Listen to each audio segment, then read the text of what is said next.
Hi guys! Sali kayo, sama kayo sa aming pasyal. So today, dahil ang temperature ay nasa 19 degree na. So medyo malamig pa rin pero hindi na ganun kalamig. So we decided to bring Alex in the mountain. Ako kasi nakapag-snow na ako before pero dahil ano lang kami dito, bakasyon lang, hindi talaga kami nagstay ng matagal kasi hindi pa ready yung katawan ko sa ganun kalamig nung una. So hindi ko talaga ganun na-enjoy yung pag-visit sa mountain. Pero ngayon, syempre, naka-adjust na yung katawan namin. Ready na kami para mag-enjoy sa snow. So, inintay talaga namin na hindi na ganun kababa pala yung temperature para makapag-enjoy si Alex. Ayan. So, this is the way.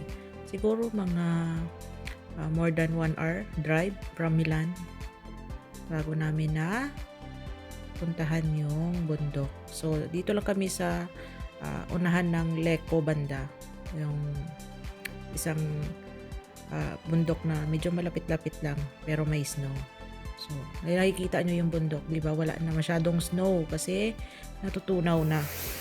So, naghanap talaga kami ng yung may shore na may snow para hindi naman masayang yung pagpunta namin. Pero hindi ganun kalayo kasi wala kaming balak na mag-overnight. Kasi pag yung unang pinuntahan namin na bundok, yung dati nung pumunta kami dito, sobrang layo yon. Kailangan namin mag-stay ng isang gabi sa hotel para ma-enjoy namin yung place.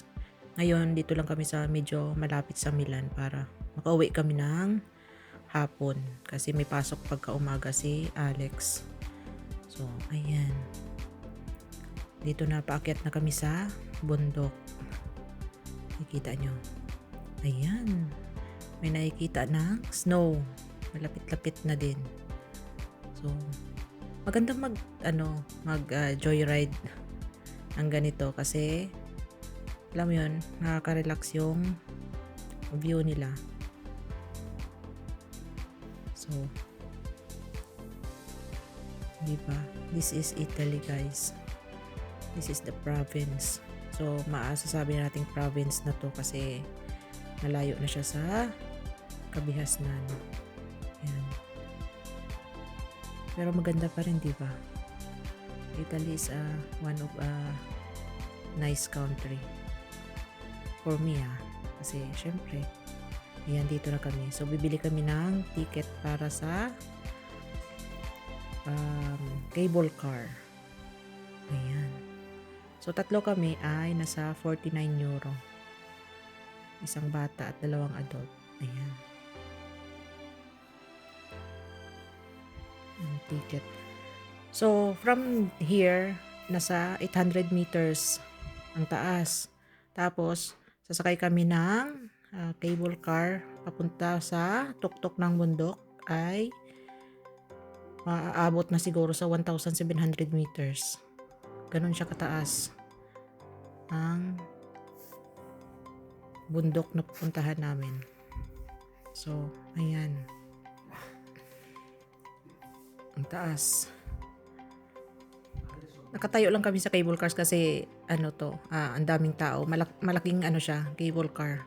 Kasya yung mga nasa 20 katao. So, ayan.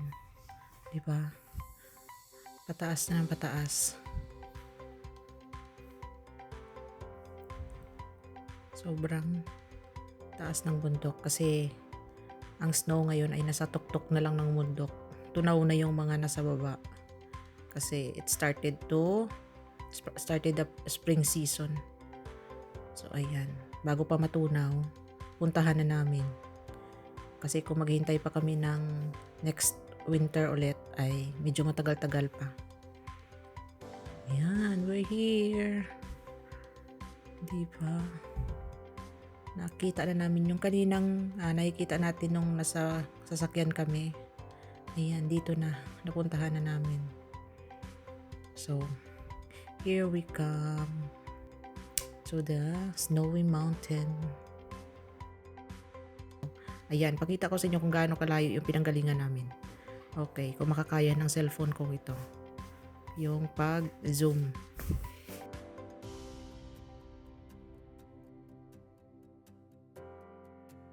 Ayan. O, diba? Ang zoom ng cellphone, ganyan kalayo. O, diba? Ang liit na niya tingnan. Ayan, dito na kami. So, this is the snowy mountain, the top of the mountain. Diba? Ang kapal pa ng snow. Ayan. As in, sobrang nakaka-amaze. Na-excite na naman ako. Makakita ng snow. Sabi ni Alex, pwede daw ba niyang kainin yung ice? Sabi ko hindi pwede kasi syempre ang daming tourist. Apak-apakan, hindi ganoon ka linis. Pero pag yung yung mga hindi napupunta ng tao, siguro pwede kasi malinis yun. Merong dito, restaurant sa taas. So, dito kami kumain ng lunch kasi balak kami magstay ng medyo matagal-tagal para mag-enjoy ang bata. So, nag-rent kami ng sled para makasakay din si Alex. Siyempre, pati nanay.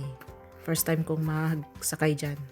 Kaya ayan, ulit-ulit, nakailang balik-balik si Alex.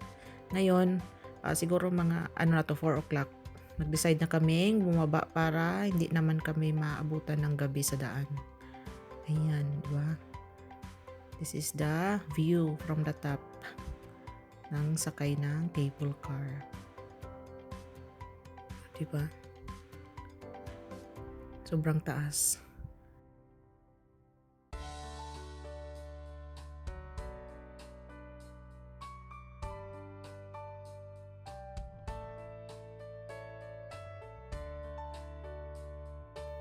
Medyo matagal-tagal din kami sa cable car. Siguro mga nasa 10 minutes more, ganon. Sobrang taas nga niya. Siguro kung kung meron kasing mga iba ay naglalakad lang paakyat ng bundok. Yung mga nag-hike. Siguro abutin ka ng 2 to 3 hours bago maabot yung tuktok. Pag maglakad lang. Pero pag ganitong cable car, mabilis. Ayan. Nagastos ka nga lang, pero at least hindi ka nahirapan maglakad. So, we're coming to the cable station. We're here. Ayan. Na-enjoy namin yung araw. It's really fun to play on the snow. So, baka balak pa namin bumalik next time. Next winter na siguro. So, that's it guys. Thank you for watching. Sana nag-enjoy kayo sa panonood ng video na to. So, that's the experience in Snow Mountain.